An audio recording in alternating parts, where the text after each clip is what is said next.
এই সবজি পরোটাটা আপনারা কোনো রকম তেল ছাড়াও বানিয়ে নিতে পারেন। এত মজার হয়। এখানে কিন্তু আমি সবজি দিয়েছি যেটা শরীরের জন্য বেশ উপকারী, হেলদি। তাহলে চলুন ১০ মিনিটে মাত্র আপনাদেরকে বানিয়ে দেখাবো এই পরোটাটা। এত মজা হয়, অল্প সময়ে এত মজার হেলদি একটা খাবার। আশা করি আপনাদের ভালো লাগবে। ভালো লাগলে লাইক, কমেন্ট, শেয়ার করে দেবেন। প্রথমে দেখেন আমি আলুটা ছিলে নিয়েছি, পেঁয়াজ ছিলে নিলাম। কাঁচামরিচ নিয়েছি ২ টা। আমি একদম ছোটো গ্রেটার দিয়ে গ্রেট করে নিচ্ছি যাতে খুব তাড়াতাড়ি সেদ্ধ হয়ে যায়। যেহেতু পরোটার সাথে দিয়ে আমি এগুলা রান্না করব খুব অল্প সময়ে।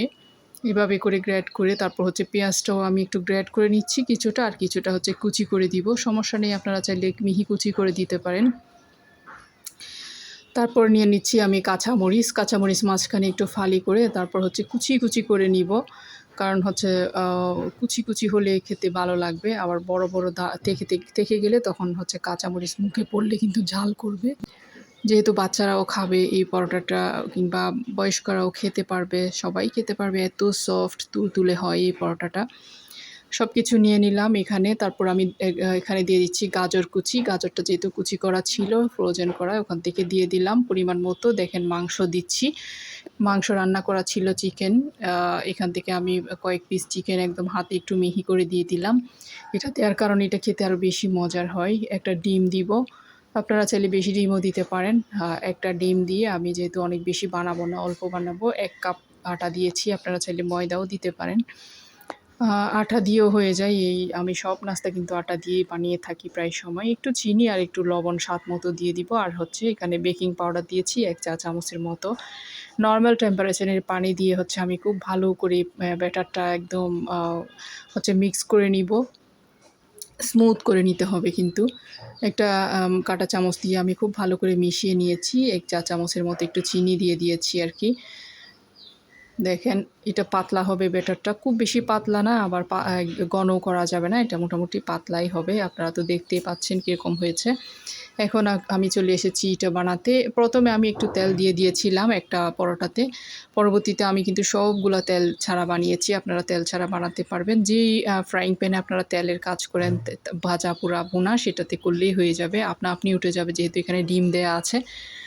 দেখেন আমি ১ চামচ দিয়ে সুন্দর করে একটু চারিদিকে ছড়িয়ে দিচ্ছি। এত সুন্দর হয়, এত মজা হয় এই পরোটাটা। আশা করি আপনাদের কাছে ভালো লাগবে। ভালো লাগলে লাইক, কমেন্ট, শেয়ার করে রাখবেন। আহ এই যে দেখেন আমি ঢাকনা দিয়ে দিচ্ছি যাতে একটু সেদ্ধ হয়ে যায়। যেহেতু একটু সবজি দেওয়া হয়েছে, তবে খুব দ্রুত সেদ্ধ হয়ে যায়। কয়েক সেকেন্ডের মধ্যে একটা পরোটা হয়ে যাবে। দেখেন একটু উল্টেও দিয়েছি অপর সাইডটাও যাতে একটু ভাজা হয়ে যায়। কোনো তেল ছাড়া করতে পারবেন, কোনো তেল লাগবে না, এমনিতেই উঠে আসবে এটা। এত সুন্দর, এত সুন্দর করে এই পরোটাটা হয় বলার বাহিরে। সকালে দেখা যায় রুটি, পরোটা এগুলো বানাতে গেলে অনেক সময় ঝামেলা, অনেক দেরি হয়ে যায়। যার জন্য হচ্ছে আপনারা সহজে চাইলে এরকম রেসিপিগুলা করে দিতে পারেন। খুব মজা করে খাবে বাচ্চাদের টিফিনে, কিংবা অফিসের লাঞ্চ বক্সেও দিতে পারেন এই খাবারগুলা। এই যে আমি একটা হচ্ছে একটু রোল করে তুলে নিচ্ছি। পরবর্তীগুলো আমি হচ্ছে এমনিতেই পরোটার মতো করে তুলে নিব। এভাবেও যে যার যেভাবে ভালো লাগে সেভাবে শেপ দিয়ে নিতে পারেন। তবে খেতে কিন্তু ভীষণ মজার। হেলদি খাবার, কোনো তেল নেই, সবজি আছে এখানে। সবগুলা বানিয়ে নিয়েছি আমি। দেখেন একটা মাছি এসে গিয়েছে আমার বাসায়, কিন্তু মাছি থাকে না। যাই হোক, এই যে আমি দেখিয়ে দিচ্ছি আপনাদেরকে কতটা সফট হয়েছে। আর একটা ছিঁড়েও দেখাবো। খেয়েও দেখেছি, এত মজার হয়েছে। মজা হওয়ার কারণেই কিন্তু আমি রেসিপিটা আপনাদের সাথে শেয়ার করেছি। যে রেসিপি ভালো না হয় সেটা আমি কারো কাছে শেয়ার করি না কিন্তু। ভালো লাগলে লাইক, কমেন্ট করবেন। আসসালামু আলাইকুম সবাইকে।